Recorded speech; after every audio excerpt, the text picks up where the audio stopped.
Hello, hello. Welcome back to the Purpose, Profits, and Pixie Dust podcast. Lindsay Dollinger here, and I am super excited to be continuing our series on the Love Your Marketing Summit, which is coming up February 18th through the 20th. And we have another awesome speaker with us, and you're going to love her topic because as soon as she messaged me asking if this was something that she could do, I was like, heck yes. This is something that people have been asking about, and she's the perfect expert in this. So, Rita, welcome to the show. Yeah, thank you so much for having me. Okay, my mic's making noises, guys. So if you hear that, I don't know what's going on. But anyway, Rita, tell us a little bit about you. You are here locally in Ohio, which is exciting. I don't have many Ohio people on, but tell us a little about you, your journey. How did you get started, and what exactly do you do now? So, when I started my business, I was actually living in California, and I'm originally from Ohio, but then I lived out there and I was driving to work every day and thinking, there has to be something else for me. I want to be home with my sons, and I, have to figure something out. So, I'm listening to podcasts the whole time, and everybody always talked about having a website. And so I was like, I can teach myself how to do this. So, and just mind you, I was an office manager. I was into systems and efficiency and all of this stuff, but I was always really into tech. And so I just started teaching myself how to design WordPress websites, and I just started playing around with them. And finally, I figured it out. Like one day, the coding part, it just clicked in my mind. I was like, oh, this is what, if I do this, then this happens, and these two things connect. And so that's kind of where it started. And because of that, being in California and just trying to have like a one income household, that really wasn't going to work. And so I talked to my husband at the time and talked him into moving back to Ohio, which I never wanted to do because I loved the 350 days of sunshine that California offers. Um, but he agreed, and we came, and I started designing websites, and I quickly realized that designing a website is more than just understanding the code. And again, this is 10 years ago, so it was there was a lot less options than there are now, a lot more challenging.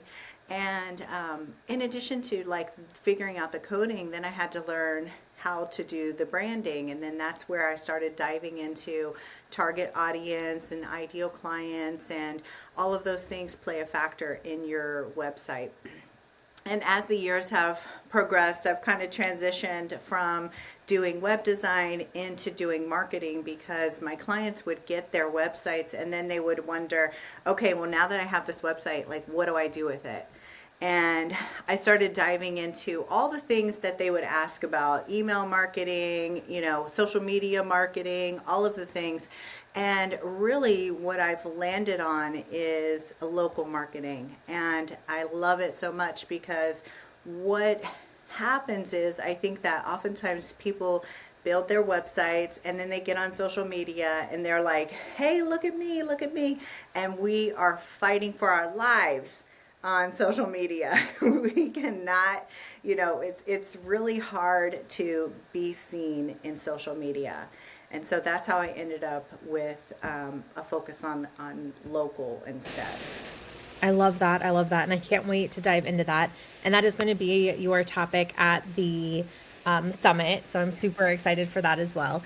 What was I just going to say with that? Oh, I have recently, well, I don't even know if recently is the right word, but focusing on it more just because, like you said, social media can feel really saturated, and not even saturated, but with the algorithms, our stuff isn't always getting seen. But I do love pairing them together because let's be real, when we meet someone in real life, then we connect on social, and it's almost like our business card, right? Like where people can stalk us a little bit and get to know us a little bit better. So tell us a little bit about, well, first of all, what exactly you're going to be presenting on in regards to local marketing. And then let's dive into maybe just a couple tips or ways you can get started doing this if you're not already.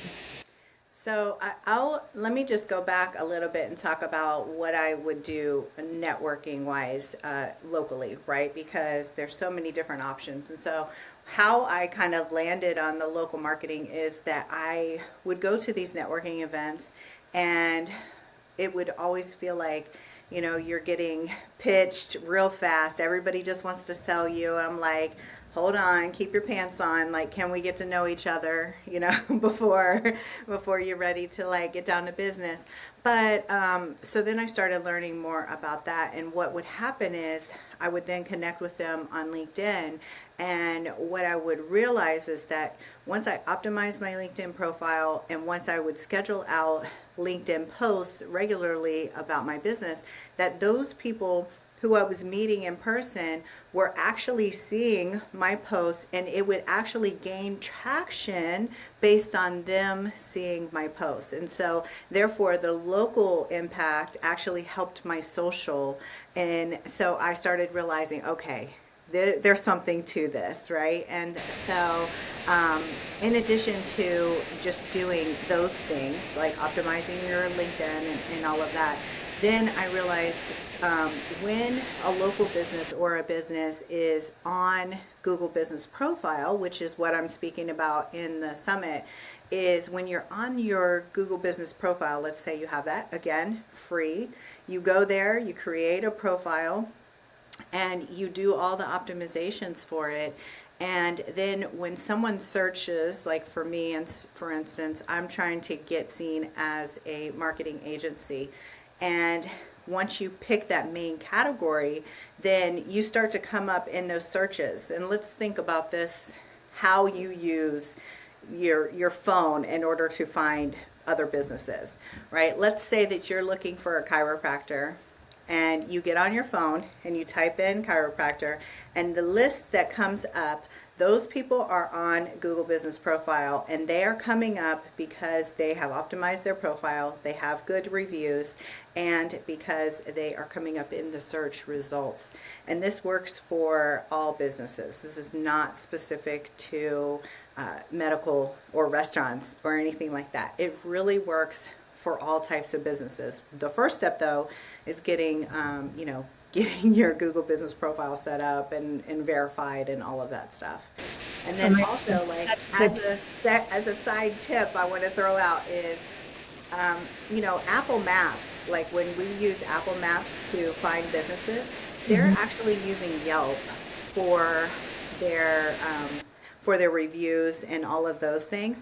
And so I say, as a bonus, go sign yourself up for Yelp as well. So if you sign up for Google Business Profile, sign up for Yelp, and try to get listed on as many local directories as you can.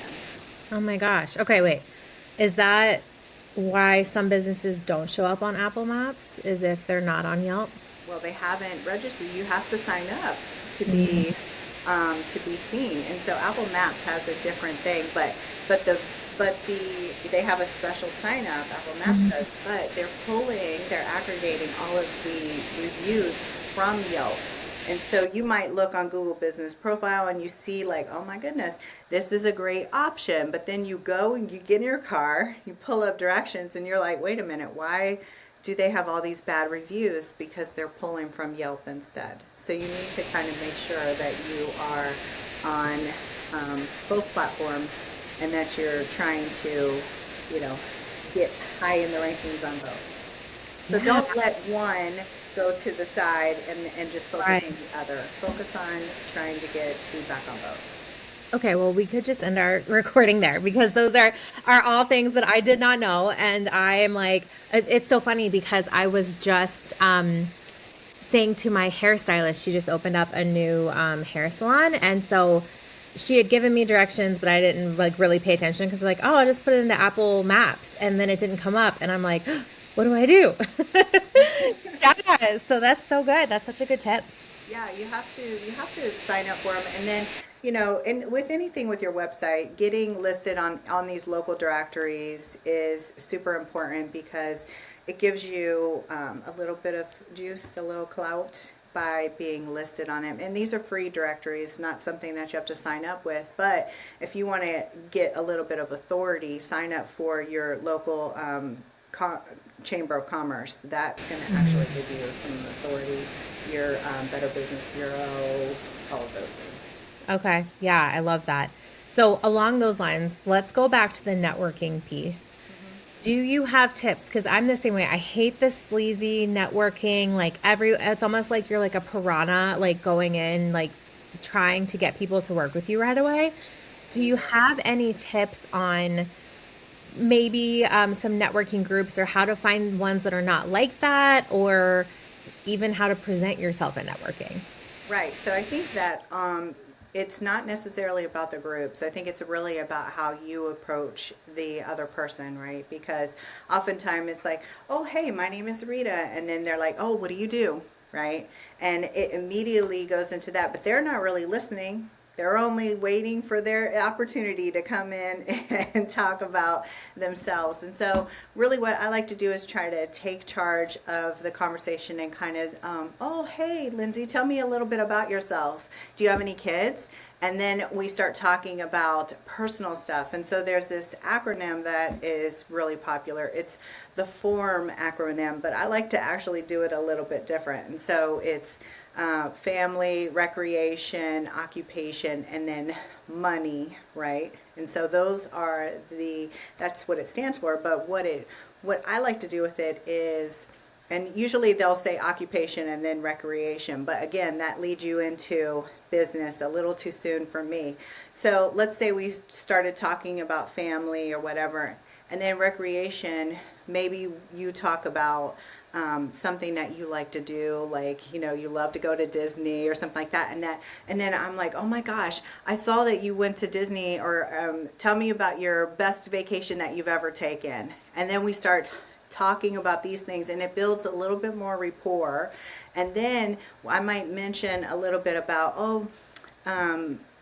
naturally leading it into, so what do you do for your business? And then I'll get a little snapshot of what they do, because they've already spent so much time with me, and now they're ready to like go move on to the next person. And then the money piece is just basically like, do I think that this is a good opportunity for us to connect? And so, yes, if it is, then I would say, hey, let's exchange information. That's how I would do it usually. And so, normally, my strategy is to get them on LinkedIn and just friend them, and then just take it from there. Versus, like, Okay. here's my business card, which is going to do nothing. Okay. So now you keep mentioning LinkedIn. Yeah. So is LinkedIn your preferred platform? If so, why? It is now. It didn't used to be. I didn't used to like it, but I feel like as local business owners, it is the place that most of them are going to be. A lot of people may not be on Facebook, because, or if they are, they're only using it for personal stuff, and they don't really want to give you their personal information. And I find that maybe some of them, if they're a more creative space, might be on Instagram, but again, that might be more of an outlet for them versus like how to connect professionally. And the way that, what I found is, like I was mentioning earlier, is like when you connect with them, they start to see you in the feed right away because you're new friends with them.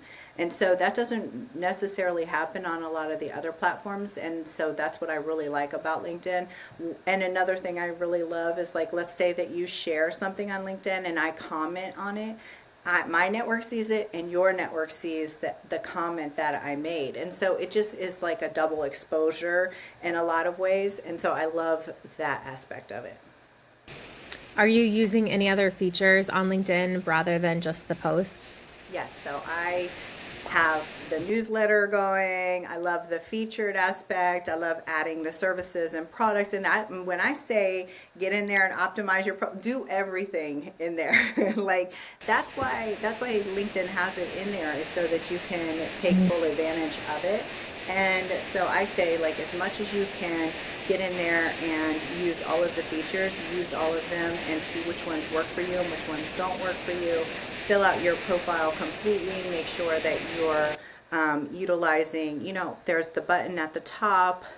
I like to use it for like a free audit that I have, like a marketing audit, but use it for something that's more than just like going to your website. Maybe it's a free call, maybe it's a workshop or something that you're trying to promote. Use it for some kind of something that you're promoting versus just like a lazy link to your website. Okay, I love that. Love that. I don't. I'm guilty. I am one of the people who don't use LinkedIn as much as I should, for sure. Like I think I've logged on once since Christmas. I'm like, okay, no, it does not. And I keep hearing people saying to do that. It has felt more salesy and spammy to me than the other sites because I've mainly grown my business on Facebook. I have a presence on Instagram. But I just, and I just need to shift my mindset around it because I'm so used to getting those messages, I'd love to connect. Here's how I can work with you, blah, blah, blah, blah, blah. And I'm like, oh my gosh, if I get another one of these on LinkedIn, I'm going to scream. And when people do that to me, I will, it depends on how assertive they are. I might actually, if we become friends right away and you hit me with the, hey, join my new workshop, I'm blocking you. I'm blocking you. Like, I don't need your 3 messages that are to follow, that are all automated. And so I would say, yes, if it comes in super spammy and hard, I just don't even entertain it. So. Okay, well, I'm glad I'm not the only one. Yeah. Like, I do that with Facebook though too. Like, well, yeah, any platform really. If they're right. coming in extra hard, because I don't really resonate with that. That's not how I sell, and I don't want to be sold to like that. So it's just Yeah. not going to work for me. I'm focused more on building relationships versus like making somebody feel pressured to work with me. No, thank you. Yeah, yeah, I'm the same way. And I've gotten some pretty nasty comments back when I've like said as such. One woman, Really? yeah, one woman said, well, I've helped a million business owners, and if you don't want my help, like something, something, something, and I was like, I don't want your help, but thank you. Thank you very much. Goodbye. Like we're done. We're Yeah, done with like the that, conversation. you coming back and saying that is not going to encourage me to actually, oh, No. you helped a million people? Oh my Yeah, God. and I'm like, have you really though? Because I feel Right. like if you really have, you wouldn't be cold messaging me right now. Let's be real. Yeah. um, Do you ever do it the other way around on LinkedIn? So you were talking about meeting people in person and then saying, let's meet on LinkedIn. Do you ever intentionally search out people who are local to you and connect first on LinkedIn and then, hope to make it in person? And if so, what does that look like? Because I feel like that can be a weird, like, first message to send, let's connect kind of deal. Well, I don't necessarily, I'll connect without a note. Like, you know how people will just cold message off of Facebook. But the thing about when you're doing it on LinkedIn is that you can get really specific. So not just you can go in for their title, and then you can narrow it down by their area, their location, and then you can also narrow it down with, are they a first connection, second connection, third connection. So usually I try to connect with second connections, which is they're a friend of one of my friends. And then people are more likely to actually connect with you. And so I'll send out maybe some connections, maybe once a week. It's not something that I do continuously, but there have been times where I've connected with people and then shown up to a networking group event, and somebody's like, "Oh my gosh, you look so familiar," and I'm like, I don't know how. I don't know because I don't recognize them, right? And then I'll say, oh, okay, well, maybe we should just connect on LinkedIn. And I'll go to LinkedIn and I'm like, oh, well, we're already connected, so maybe that's That's it. how Yep. that's how you're recognizing me. Hmm. So that helps a little bit because then they've already seen that what you have to offer. Awesome. Okay, one more question about LinkedIn, and then we we can move off this. Do you have a certain like posting schedule you do, or like are you posting once a week, twice a week, more than that? Do you have something that's kind of been your sweet spot that you found? I do love scheduling stuff out, right? So I think with like any of us entrepreneurs, we'll have our ebbs and flows where we're like, I'm on it and I'm doing twice a week, and then all of a sudden it's like something happens, and then we are ghost for a little period of time. But what I like to do is to at least do one post a day, if not two, and I try to, make them so they're not just all business posts, but there's some other stuff sprinkled in there, like, my experience and things of that. Not just like, hey, buy my stuff. I'm so great. Okay, that's awesome. That's great feedback. Yeah, I definitely note to self. Maybe I will add this to something for my VA because I'm getting ready to hire. Well, I already hired, but I'm getting ready to have start a new VA. Yeah. And she's doing all kinds of stuff. But one of the things I'm going to have her do is schedule out posts for me. So I'm like, okay, well, we can repurpose some stuff and Oh, for sure. I maybe that'll definitely help. think like repurposing is the key for any platform, Mhm. right? Like, so I'll use the same images and then I'll just change up the copy oftentimes to kind of accommodate. I still post on other platforms. Like, don't get me wrong, I still post everywhere else, but try to spend my time more on LinkedIn and engaging with people there. So I do post on other platforms. I just don't. Spend a lot of time in Facebook groups anymore, which is weird because that used to be my go-to, would be Facebook groups. That's how I got clients for years, was local networking and Facebook groups. And yeah, I don't spend a lot of time over there now because I feel like you felt, I feel like there's a lot of pitching in the groups and they try to disguise it as like humble bragging and it feels gross and I don't love it. Yeah, that's fair. That's totally fair. And like I said, I really think this is going to intrigue a lot of people to dive into this tapping into your local network because it is something that a lot of people are not doing. And it's something Especially that us we, online yeah, entrepreneurs, we're just like, no, I don't want, like, that's not going to work for me. I'm not going yep, to be able, well, here's the thing that people think, anyways. I'm not going to be able to get approved for a Google business profile because I don't have an office. So I do want to say most people are not using their home office for their business. If, as far as like, you know, if they have an email provider like ActiveCampaign or whoever they're using, they're not using their home address. I hope not. And so oftentimes they're using like a PO box or like a virtual mailbox or something like that. And so I would say if you're trying to get on Google Business Profile, PO boxes really are not going to really be, it's going to be hard for you to do that. But if you can get a virtual post office where they give you an actual physical street address and then go ahead and get verified on your Google business profile. And that's what I would recommend if you don't have an actual physical office. But please do not use your home address. That's okay, not a you good are idea. blowing my mind again. What is a virtual address? I've never even heard of this. What is this? Is So this what you know, it is? so you know, so you can go and you can go to the post office and you can get a PO box, right? Or you can look up like they call it virtual mailbox or something like that. Okay. And when you do that, they actually have street addresses.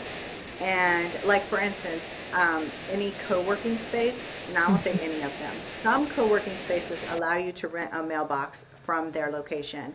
That's what I would do. I would rent it from maybe a co-working space or a virtual mailbox place where it's a physical street address, not the post office, because when Google sees the PO box, they're like, oh, well, you're not local, and they give you a hard time and it becomes more of a hassle than it's worth. Can you get verified using your home address? Yes, Yeah, but but we don't want everyone at your house. All the crazies be coming in. well, and you can also hide your address, right? But it also makes it a little bit more challenging to get verified initially. So I would say, unless you really, really have to do it the other way. Okay, so interesting. I will be Googling as soon as we get off of here to figure that out. Love it. Okay, Rita, we are so excited to listen to your full presentation. So if you're listening to this, make sure you head to lindsaydellinger.com/love your marketing to get your free ticket. And then, Rita, tell everyone besides connecting with you at the summit, where can they find you? Where are you at all the places? And I'll make sure to link this below. So I am at ritasuzanne.com is my main website where I have like all of my speaking and consulting stuff. And then I just started a new website, which is the local marketing method. So it's localmarketingmethod.com. And that's where I have all of my marketing stuff. I have like a audit on there, a workshop that I'm doing every single month. And then if you're in Columbus and you want to come to some events, let me know because I'll be hosting a few. So, Oh, awesome. Yeah, keep me in the loop about those too. I would love to come. Awesome. Well, thank you so much. And like I said, everyone, make sure you grab your free ticket to hear all of Rita's talk and connect with her because I really think local marketing is where it's going to be at this year for sure. Thank you so much for having me. So welcome.